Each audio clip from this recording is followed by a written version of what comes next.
All right, so for this lab activity, we're going to look at statistics of measurements.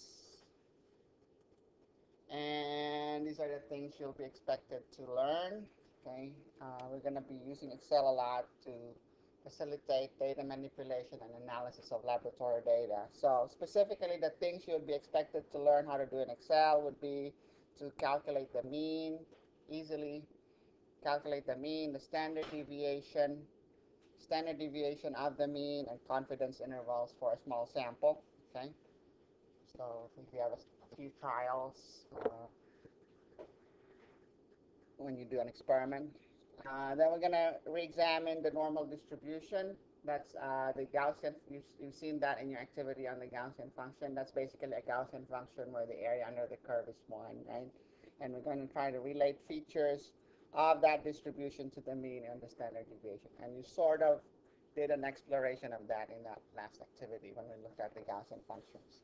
And then the last thing you'll need to be able to do is to propagate uncertainties in the measurements to the calculated results.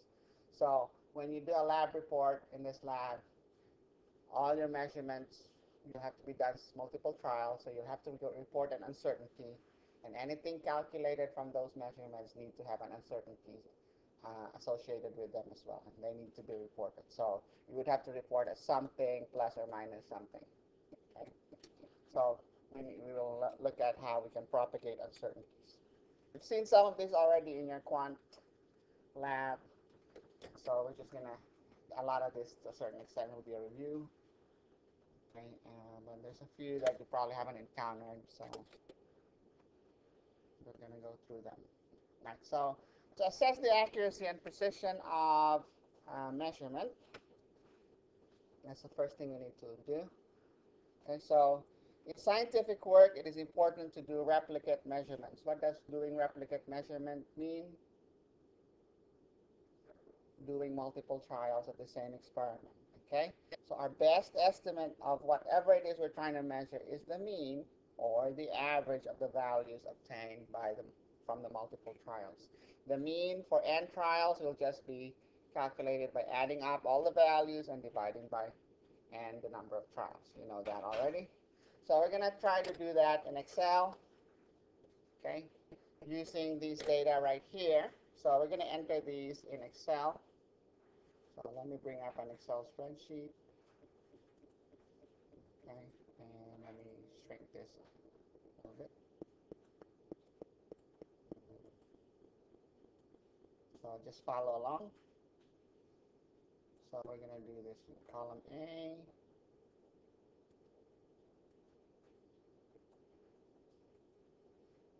Make this big. So column A, I'm going to have labels, and then column B is where I'm going to put my entries. So trial, 1, 2, 3, 4, and column B would be my volume in milliliters. So get used to doing units by putting a slash. That means volume divided by mil. So that means the numbers that you'll have in this column would all be unitless. Okay, so the volume, if you divide it by mils, that will give you the unitless values for the milliliters. So 25.1, 25.2, 24.7, and 25.5. Okay. So in column A, we're going to put the number of trials.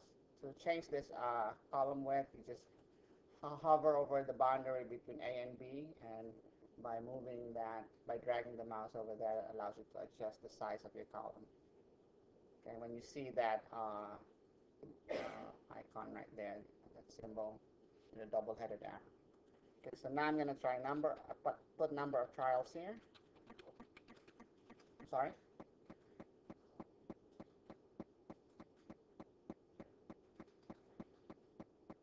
Question? Yeah, yeah, just follow along. So number of trials is how many? 4. The way you make that more generic is not to manually enter that. What you can do is you can enter in Excel formula that says count.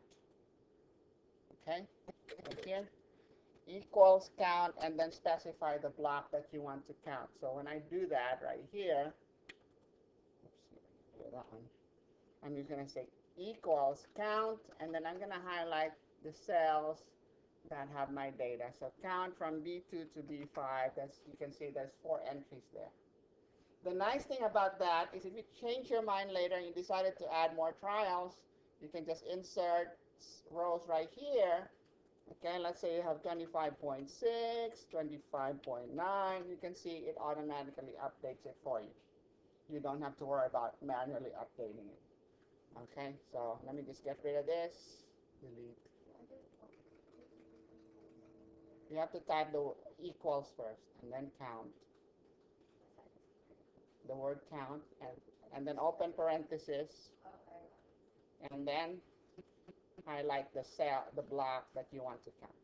It only counts non-blank cells. Okay, so you'll notice if I insert a row, a column here, a row here, it's still counting 4. Look at this. This counts everything from B2 to B6. But since there's nothing in B3, it's only counting 4. Okay? So that's number of trials. Now, to calculate the average, what do we need to do next? I need the average, the mean. So I'm going to type mean, which is V in brackets. Mean milliliters. By the way, if you want to align this to the right, what do you do? I lost all my menu.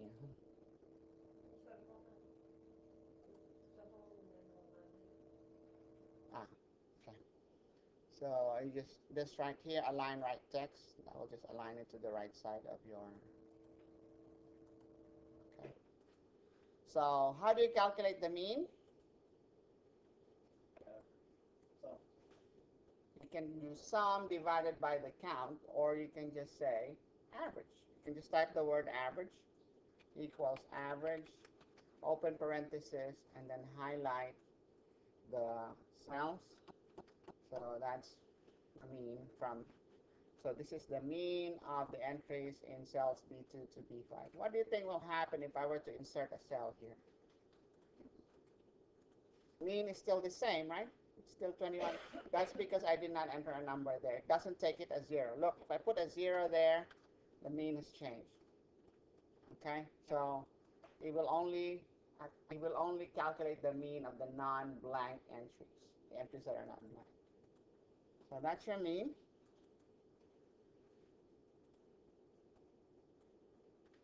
So you use equals average to do that. Okay, so the formula, the function you use in Excel is equals average, open parenthesis, and then highlight the entries you want to take the average on. Now, standard deviations next. Standard deviation would be in milliliters. That would be a measure of the uncertainty.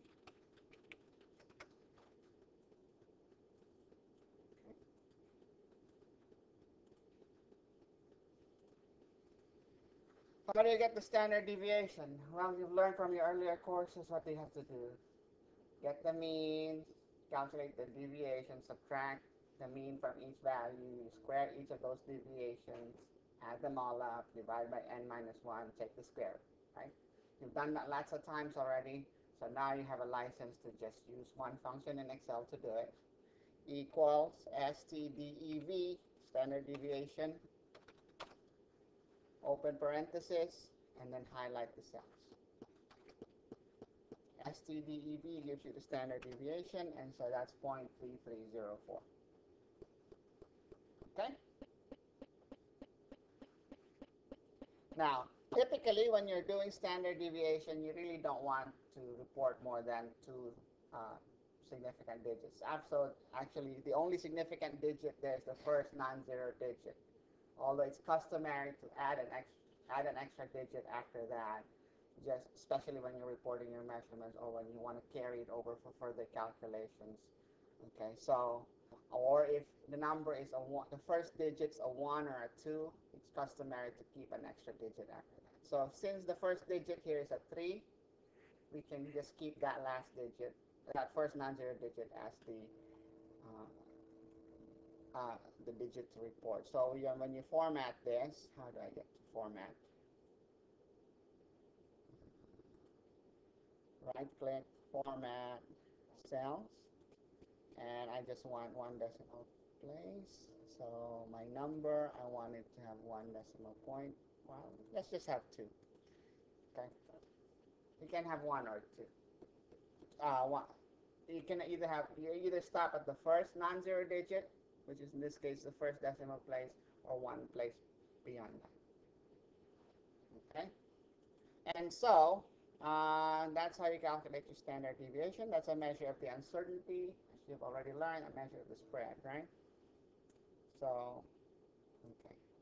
So standard deviation gives us an indication of what we would call the precision or reproducibility of individual measurements. The smaller that is, the more precise your measurements, right? And like I said, the formula you would enter in Excel is STDEV, open parenthesis, and then specify the block. All right. Now, the next thing we need to calculate is what's called the standard deviation of the mean. And that gives us an indication of the precision of the mean. Okay? Standard deviation gives you an indication of the reproducibility of the individual values. Standard deviation of the mean gives you an indication of the reproducibility of the means. In other words, if you were to do multiple experiments, each set of experiments has the same number of trials. You get a mean for this set of trials, you get another mean for this set of trials, you get another mean for this set of trials. So if you take the mean of the means and the standard deviation of those means, would be the standard deviation of the mean. Okay? So you don't actually have to do several sets of experiments. You can estimate the standard deviation of the mean by simply dividing the standard deviation of a single for the individual values by the square root of n, where n is the number of trials. Okay, so we're going to enter that over here. So we're going to say standard deviation of the mean.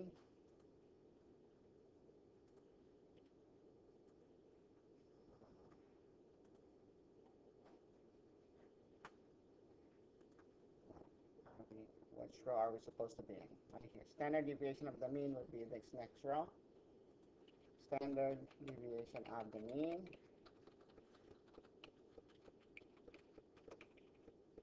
Okay. In milliliters.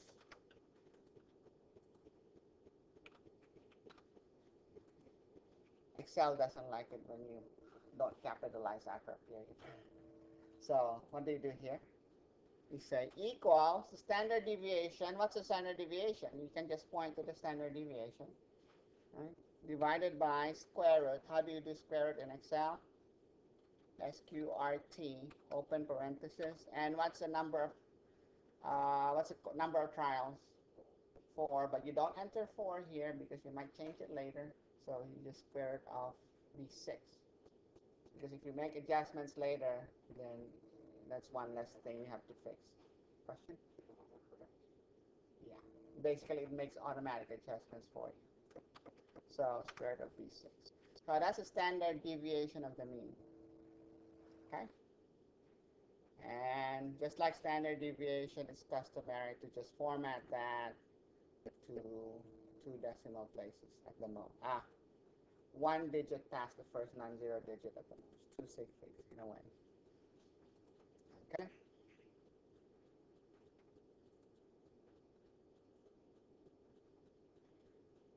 So you're all caught up? All right. So let's talk about the proper way to round up. The standard deviation and standard deviation of the mean should be reported to the first non-zero digit if that digit is 3 or higher. Okay? And otherwise, if that first digit is 1 or a 2, you can round off one more decimal place past that digit. Okay? But when you're calculating standard deviation of the mean from standard deviation, don't round off. And Excel doesn't do that. So when you're formatting it in Excel, all you're doing is just changing the way it's displayed. Excel actually keeps the entire non-rounded number in there. So don't worry about that one. That's one less thing you have to worry about in Excel. Okay? You don't have to worry about building up round-off errors. So 0.3, so if you were to follow that rule, this should be reported to just one decimal place, right? And this one should be reported to two decimal places. The first non-zero digit is a 1, and then you keep one more. Okay, so that's going to be our house rule for lab reports. Okay, so anytime you're dealing with uncertainties like standard deviation of the mean, okay, for reporting purposes, first non-zero digit, if it's a 3 or higher, stop there. The first non-zero digits, a 1 or a 2, keep one more, report one more digit after that. Okay? The first non-zero digit is really the only significant digit there. All right. So the mean should be reported to as many decimal places as the uncertainty. Okay? And it's customary to take the standard deviation of the mean. So depends on, how you want to report your uncertainty. A common way of reporting the uncertainty you've probably learned in your earlier courses is just to use a standard deviation. For this class, we're going to use a standard deviation of the mean as our uncertainty. Okay. Now, when you're writing a report, you just specify in your report that that's what your uncertainty is. Okay. So, customary to take the standard deviation of the mean as the uncertainty. So we're going to do that. So, for example, if your mean is 65.065. And the standard deviation of the mean is 0.4. Okay? You can see that the 10th place is the last sig fig.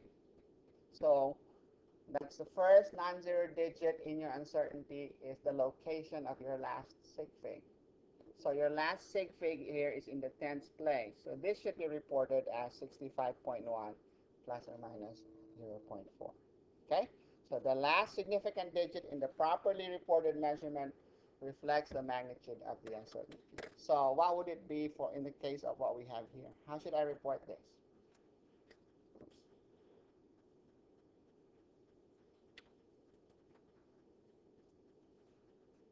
If I write this as 25 point, my uncertainty is 0.17, right?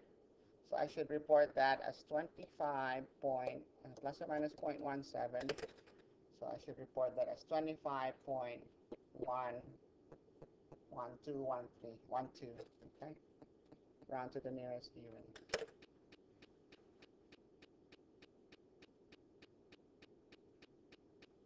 If you want, you can report it as 25.1 plus or minus 0.2. That's fine too. But if you look at publications, generally you'll see uncertainties with either just the first non-zero digit, or one after that. So you just match whatever your decimal number of the last decimal place in your mean to the first non-zero digit of your uncertainty, to how you report your uncertainty.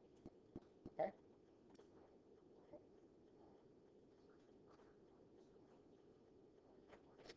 Because when you round off to the first decimal place, that is a 0.2.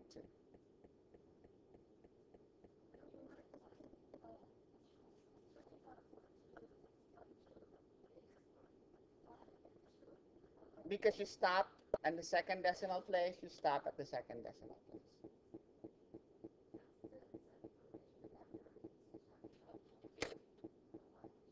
place. $25.125. Why not round up? Doesn't matter. You can round down if you want. You can round up if you want to.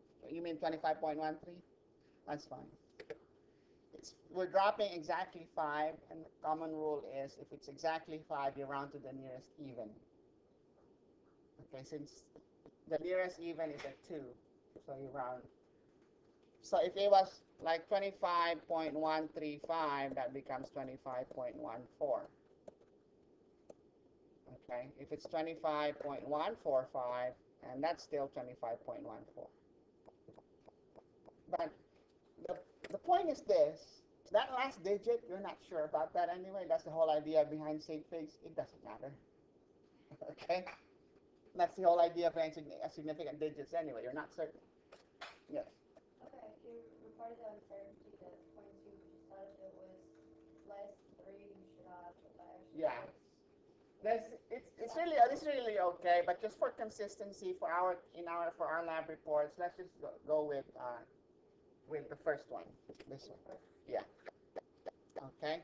Do keep in mind, if you report this without the uncertainty, you should just say 25.1 because the first non-zero digit is in the first decimal place. Okay. Now,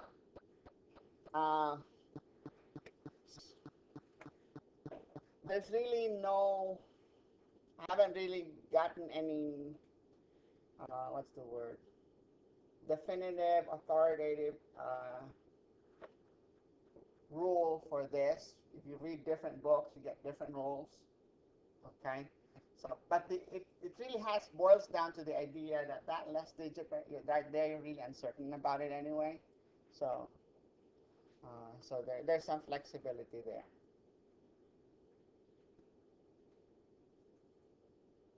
Okay.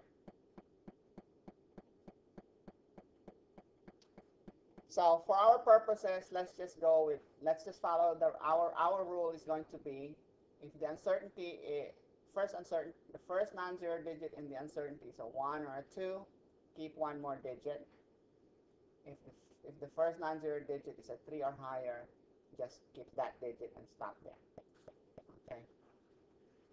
All right. Accuracy. Accuracy refers to the correctness of a measurement. And so to assess the accuracy, we compare the measured value to the true value, and the difference is called your absolute error. So if you have, your absolute error is just the measured value minus the true value. So if the measured value is higher than the true value, your error is positive, right? And if it's lower than the true value, you say your error is negative. Okay. Now, the ratio of the absolute error to the true value is called the relative error. So relative error is absolute error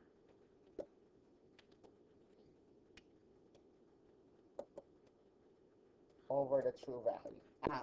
Over the true value. And if you multiply that by 100%, then that's called the percent error. Okay, so it's a fraction. Relative error is a fraction, but you can express it as a percentage. And if you do that, you get what's called the percent error. Okay. Now, when is it best to use absolute error, relative error? Absolute error is really useful only for comparing measurements, the accuracy of measurements that have the same true value. Okay, if you have different true values, then a better gauge of the error would be as a percentage of the true value. Okay, so suppose the true value. So let's just say the true value for our volume is 25.00 mils. Enter this value in cell B10 and formulas for absolute and relative errors. So let's do that. So what are we supposed to do? We're going to put the true value in the next row, and then absolute error, and then relative error. Okay.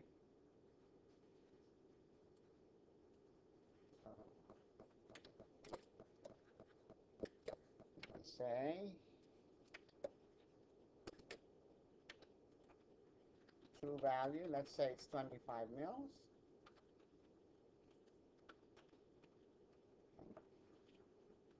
True value in mils. So your absolute error would be what? Equals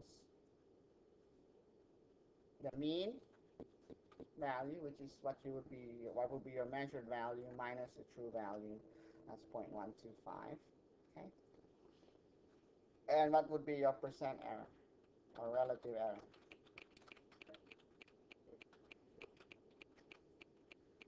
I'm sorry? We're assuming our true value is 25. Then the absolute error will just be the measured value, which is the mean, minus the true value, which is 25. How do you get your relative error as a percentage? Just divide the absolute error by the true value, which is 25 in this case, and then multiply by 100 to get the percentage. So 0.5%. Okay?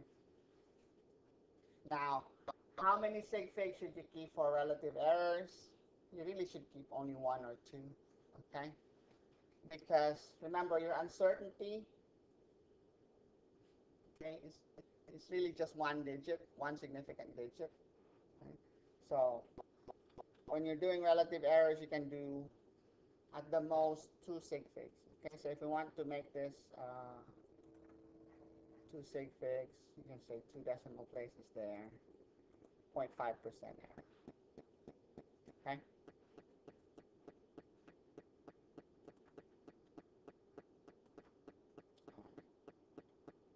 So that's how you do your error.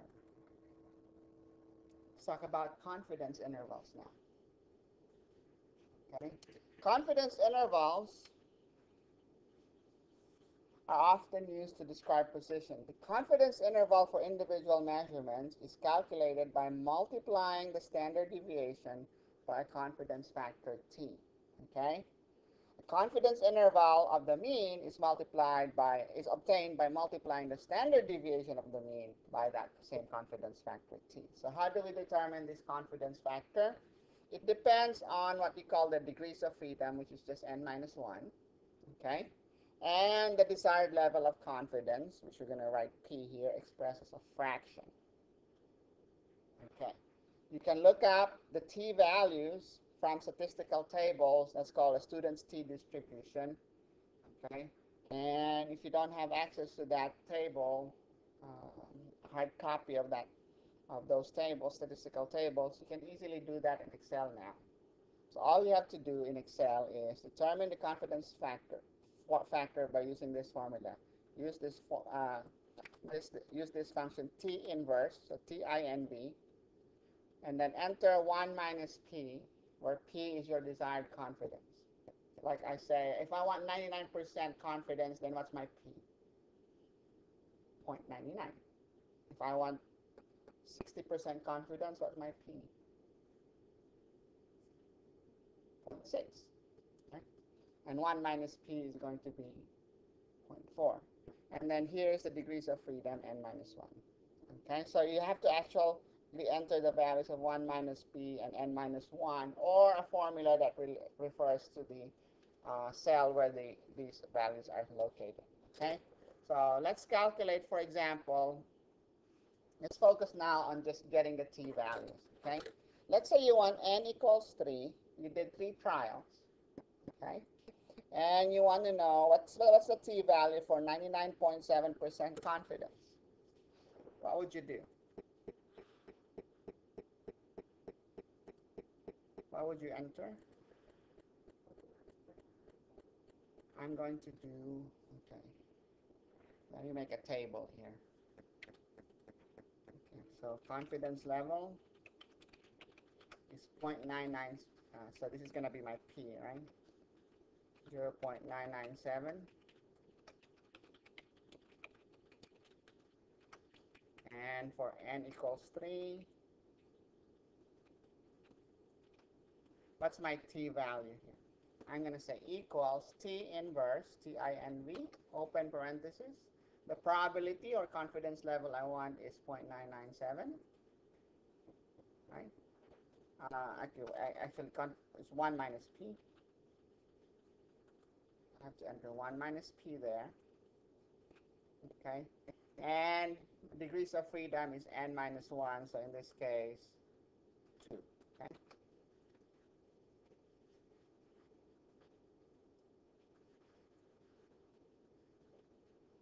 So enter the value of 1 minus p, which is 1 minus 0.997, and then the number 2. So that should be 18.2163. What if our confidence level is 0.99? What would I enter here? Equals TINV, open parenthesis, 1 minus 0.99, so 1 minus A17 here, comma, n minus 1 would be 2. So I can just actually copy this down, right? So if I want 0.954, 4.5. If I want 0.95, 4.3. Okay, so you can see it's 4.3. If I want 0.90, it's 2.92, and 68.3%, it's 1.3. Okay, so that's how you calculate it. So these are your t values, your t factors. What if I want n equals 4?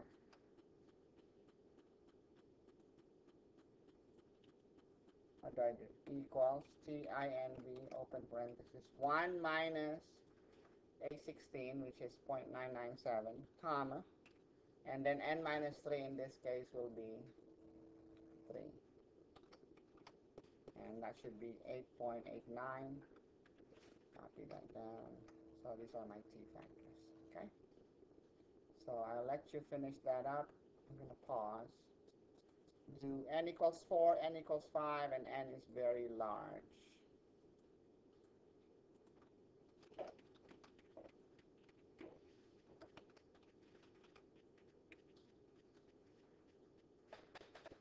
So try n equals 30 for a very large number.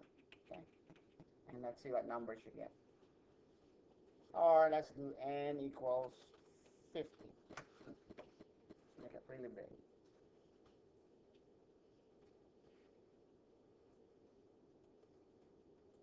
All right, let's continue.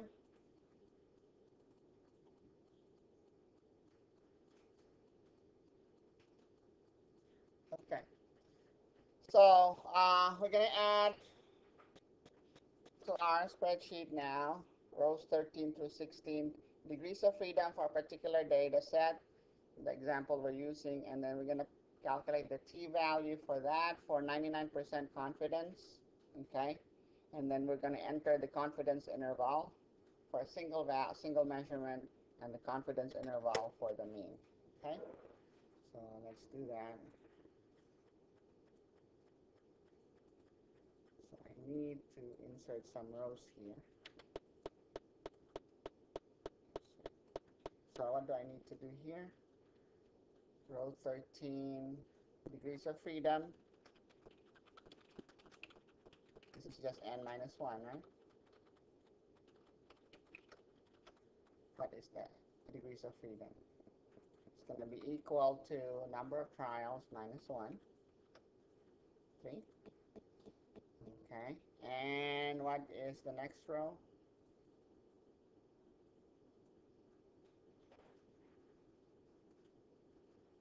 Okay, our desired confidence. Let's say we want 90%, 99% confidence. So you need a t-value for p equals 0.99, 99% confidence. What would I enter here? Equals t inverse. What number do I enter? What's 1 minus p in this case? 0.01. Okay. And degrees of freedom would be n minus 1, which would be B13.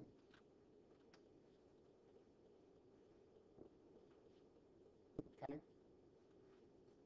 Now you'll notice your Excel prompts you right here. It's asking you what's the probability and what's the degrees of freedom. Probability is 1 minus 0.99, 1 minus the confidence. That's really the probability that you'll get something that's outside that interval.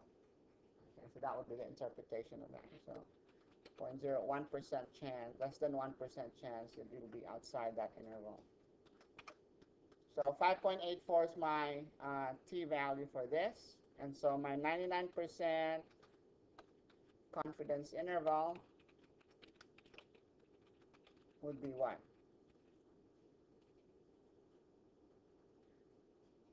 T times the standard deviation. Okay? And my 99% confidence interval of the mean is going to be equal to t times standard deviation of the mean, 0.96.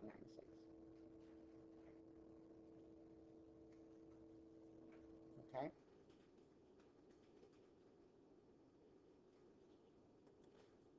So how would we answer this question? Using your 99% confidence interval, as the mean, of the mean as the uncertainty, the volume should be reported as, how should I report it? My uncertainty in the mean is 0.96, so that's essentially a 1.0.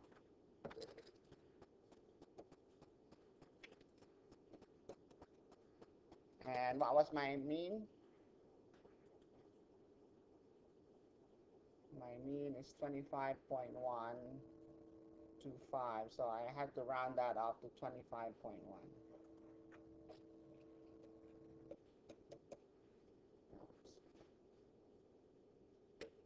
Okay. All right. This one right here. Confidence interval is just the t-value times the standard deviation. Confidence interval of the mean is just the t-value times the standard deviation of the mean.